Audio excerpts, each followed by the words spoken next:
Tonight on Life on the Rock, we have Andrew Noah, I'll Give a Reflection, and much more.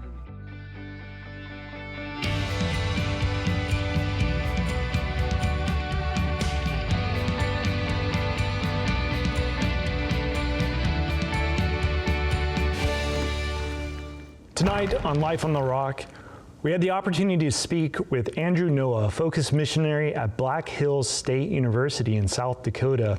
He attended the Ascete conference that we had also attended, and he's going to speak to us about Saint Pier Giorgio Frassati, who's a new saint that was canonized last September in 2025. And he's a great saint for those who are seeking to learn about the Holy Eucharist, for the youth, or to just deepen our own spiritual life. And we're now going to a reflection with Father Mark. The organizers of the National Eucharistic Congress had made a trip to Rome, and Pope Francis addressed them. And one of the things he said was that in adoration, we discover the meaning of our lives. That in humble adoration, our lives find a new harmony and a new peace. I think that is so true. You know, we can go in our adoration chapel or into our churches and just be there in silence. God loves to talk to us in silence. That's his language in one sense. And I just walk out with greater peace. I walk out just feeling more at harmony with myself and a rediscovery of my purpose. That's there for all of us when we go to adoration, that when we come close to our Creator, we experiencing a new flourishing, a new direction, a new strength, a new peace.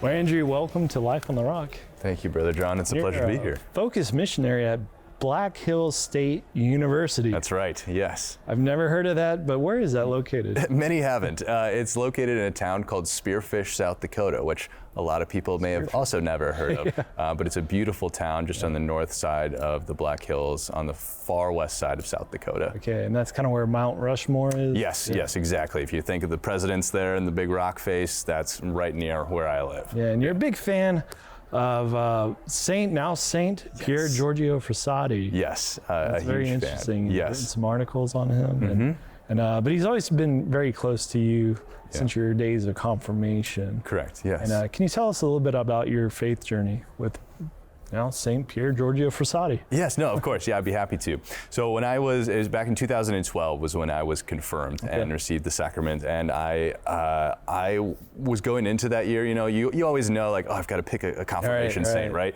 And I had no idea, really. There's all these great, heroic, saintly men throughout the ages to choose from, and it was kind of almost overwhelming to have to pick somebody. Yeah. And for me at the time, looking at the lives of various saints like St. Thomas Aquinas, St. Francis of Assisi, even like St. Patrick driving out snake, like they do all these amazing and miraculous things. God works through them. But for me, as a young high schooler in Northwest Iowa, it was almost otherworldly. Yeah, like I couldn't ever even fathom what would that even look like? Me trying to do something like that, right?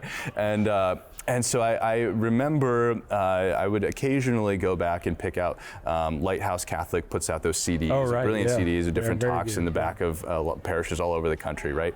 And my parents were gracious enough to purchase some of these for me as I selected them. And there was a new one that came out just that year, that at least in my parish, on the life of, at the time, Blessed Pier Giorgio Frassati. And we were driving back from family vacation. I was listening to this talking about his life. And I encountered in my parents' Suburban this young man, this young saint who loved the Lord, who loved his family, and it was just kind of a very, had a beautiful soul, but there was an ordinariness about him that lent his holiness very attractive to a young high school man like myself, who was devoted to the Eucharist, who loved playing practical jokes, who loved the outdoors and encountering God in nature. He had a devotion to evangelization as well. And so almost right away, hearing that talk, I was like, that's the man right there. That's somebody that I want to model my life after, as I pursue a relationship with Christ.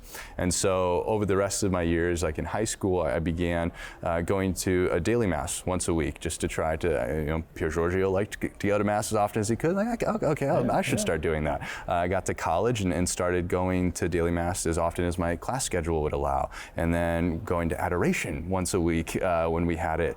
And as I continued to grow throughout college, and kind of look to Pier Giorgio as an example, that tug for me to pour myself out, for myself to be on mission, continue to grow in my heart, because I was being filled with Jesus' body and blood every time I got to go to Mass, probably at that time 4 or 5 times a week at that point. Oh. I started praying a holy hour in my senior year every single day.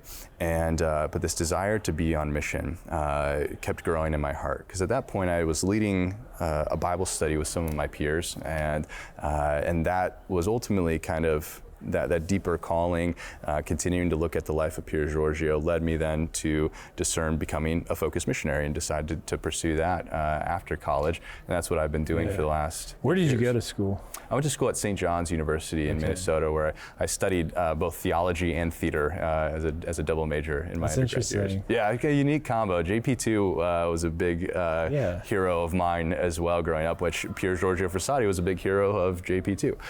Was Focus at St. John's? Or? They were, yes, at the time. Were you involved with that anyway? Yes, I got very involved. My missionaries were the ones who invited me to Eucharistic Adoration. I had no idea where it was or when they had it. So they invited me at the end of my freshman year to join them for Eucharistic Adoration, and that was kind of a big kick part actually for me in my faith life. Yeah, and he had a great devotion to Eucharistic.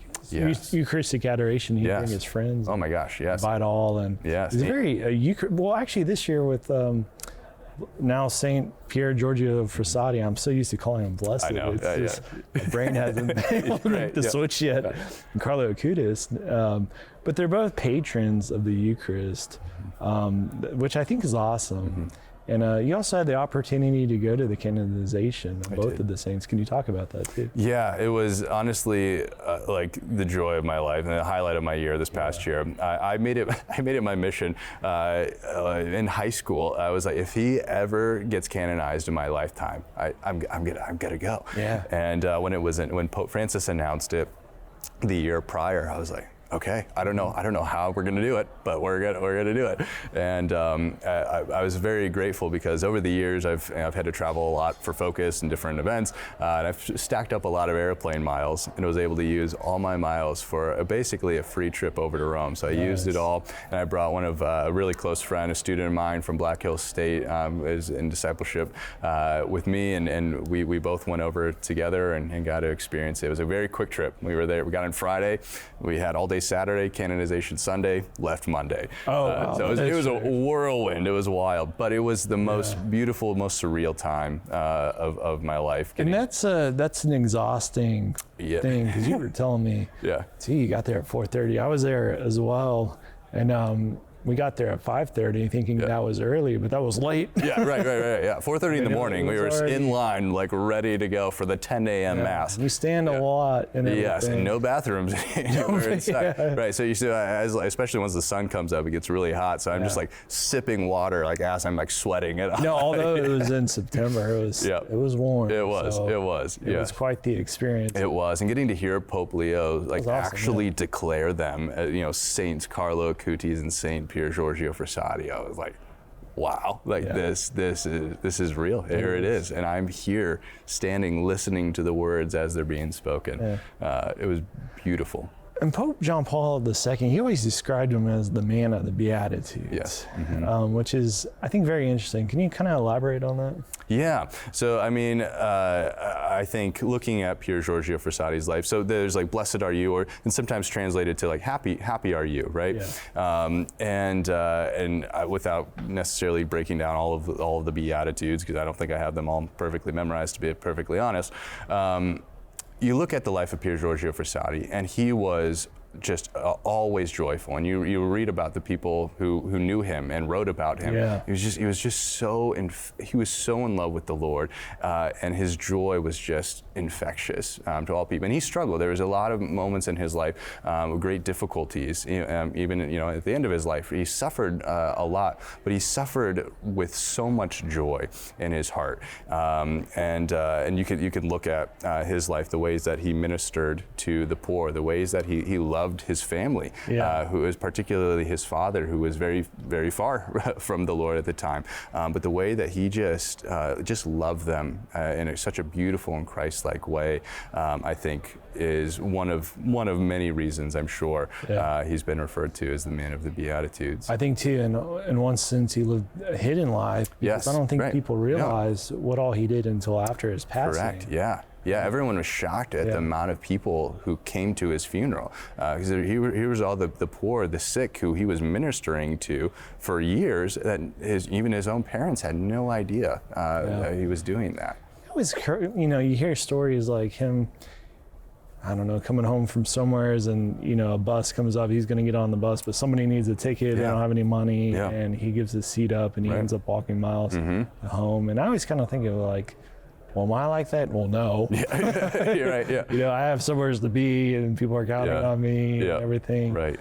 But he was so generous with his time, his money. Even just hearing stories about him giving away his shoes. Yes, yeah. And just walking home with no shoes kind of thing. And I guess in one sense he was privileged. He had luxury in his life. Every picture I've seen, he's always well dressed and everything. But he was a man of great generosity. Yes. And he didn't really just hoard that for himself, but he was really one that really spread that faith, that love, that joy. And that's a very powerful thing because he's a young man. And I always kind of compare him in another sense to Saint Therese, because they both died at 24. Right. Where did they get this holiness? Yeah. Yes. Right. Yeah.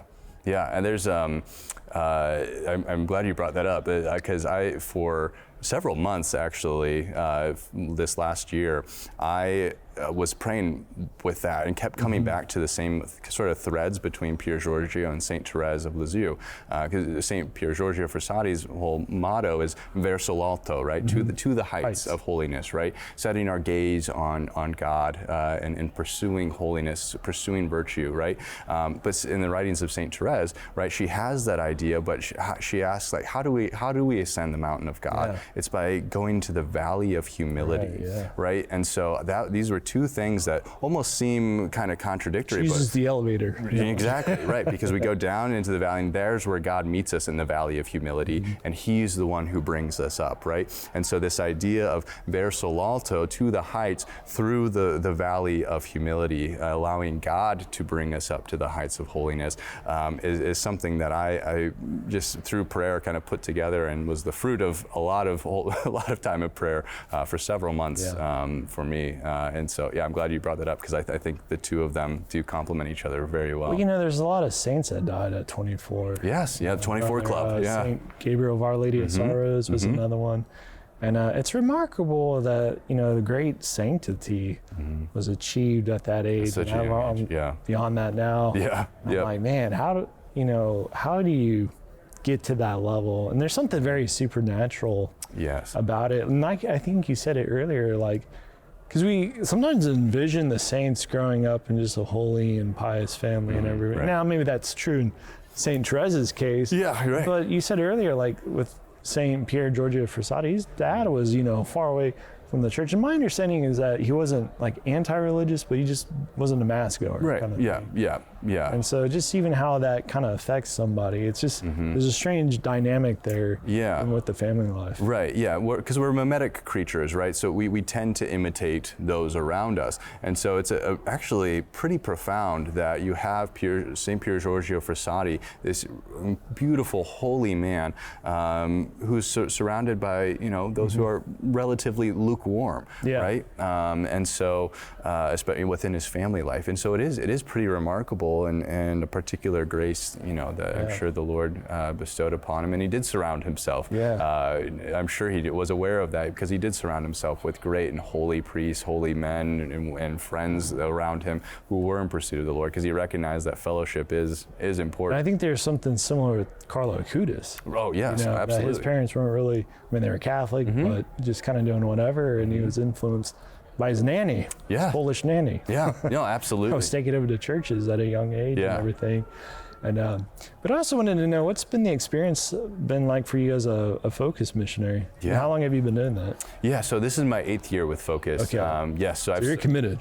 At this point, pretty much. Yes. I've served 7 years at Black Hills State University. I did 1 year as the team director at the University of Utah in Salt Lake City. My experience has been amazing. I tell people, like, I feel like I get a front row seat to getting to see all that the Lord is doing in the minds and hearts of our students, and to get, like, the new evangelization is so real, and God is doing so much work here, just in the United States of America, on our college campuses and our parishes, and it's great to just be on kind of one of the frontline men to that. It brings me great joy getting to walk with men from their freshman year all the way through graduation, and get to see them mature and grow in their faith journeys, fall in love with the Lord, and fall in love with the sacrifice of the Mass and coming to adoration. I teach OCIA as well, and it's always a joy getting to teach and bring those who are not in the faith, or maybe those who don't even believe in God, into full communion with the Catholic Church at Easter. So it's a phenomenal position that I've. Is that too like a local parish with the OCIA? OCIA is we started it actually in our second year at Black Hills State University, because we realized, like, oh my gosh, we're growing so much. We have all of these students, and many Protestants, many evangelical, those who are not even. I've had several atheists who joined my Bible studies and were interested about the Catholic faith. And we're like, we have no place to go, because the OCIA program at our local parish is 2 hours long on a Tuesday night, when a lot of them have a lot of other obligations and studies. And so we need to start our own OCIA program here at the Newman Center that can be more tailored towards their schedule, and kind of meet them where they're at. And so we started that about 7 years ago now. I got a question. Yeah. As a Focus, and I've always kind of been curious, do you get kind of the same questions from, like, Catholics who are trying to learn their faith and those who are kind of Protestant or secular? Are they asking the same questions, or is there more of a little bit of a difference? There's always going to be a little bit of a difference, but there's a lot. There's a lot of similar crossovers and such. We actually just this year kind of opened it up to some of our Catholic students who wanted to go throughout the whole RCIA process as well, who just wanted to dive deeper, and they're asking. Do you see like a common denominator there, maybe? Kind of common questions. Yeah, like almost like. Yeah. Maybe lacking catechesis, or do you find some that are very catechized? Or yeah, there's always a mixed bag that kind of comes through. You have people who might be really well catechized and might know a lot about the faith, but struggle with the journey from, like, the head to the heart, who kind of seek that out in OCIA. You have people who with little to no catechesis whatsoever, who want to go through that program. You have people who have been Catholic all their lives, but then there's always been a couple of hang-ups that they can't quite grasp and that are having a lot of difficulties with, and so they come to try to get not only answers to those questions, but kind of the whole picture, because everything in the catechism is structured the way that it is because it all kind of builds off of each other. You can't just get into the moral questions without first understanding, like, who God the Father is, who God the Son is, and how He created us and who He created us to be. And so I think a lot of them, they might have some of these questions that we'll get to later in the second semester, but they're curious and they want to know the whole story, to get all of the context behind why the Catholic Church teaches what it does. Yeah, it's interesting because, like, if I could redo a sacrament, so to speak, it'd be confirmation. To kind of almost go back and relearn the faith. And a lot of times, in my own life, you kind of pick that up in college. You kind of waste away your high school years. But college for whatever reason that you're asking more deeper questions and serious questions. Yeah, it's the first time for most of them that they're away from family for the first time, that they have a lot more responsibility of like, oh, nobody's telling me that I have to go to Mass on Sundays anymore. Like, this is a choice that I have to make now for myself. And I think that ownership aspect is kind of key, because you realize there's not that external pressure, but there's almost a freedom. Yeah. And I think that's, for whatever reason, that clicks within the mind and heart, that you say, man, there's something really beautiful and true and good out here. Amen. Yes. So Andrew, thank you for being on Life on the Rock. Oh my gosh, Brother John, it's been a pleasure. Thank you.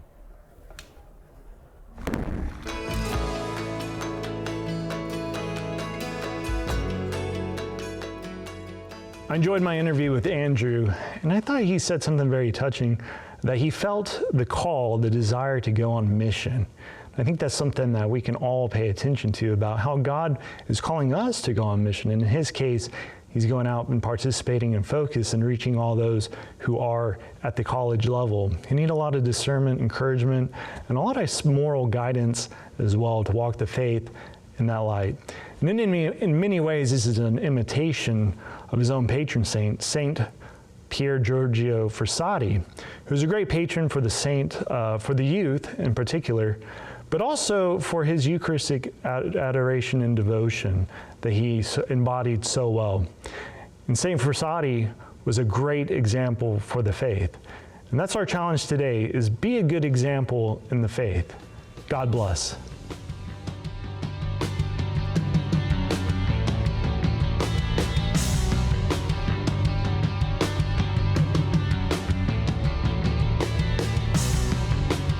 I go down like a grain of wheat. I was once like you, hidden by a sheet. But this bitter world has lost its shine to me. I am ready now for eternity.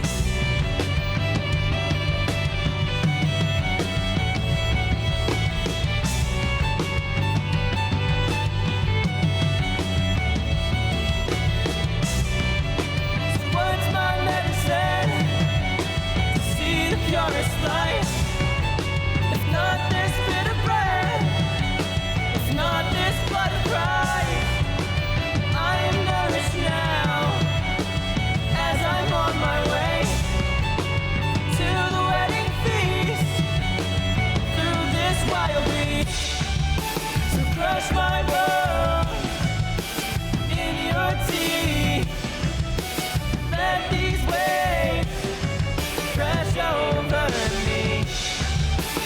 With this cup I receive my medicine, immortality.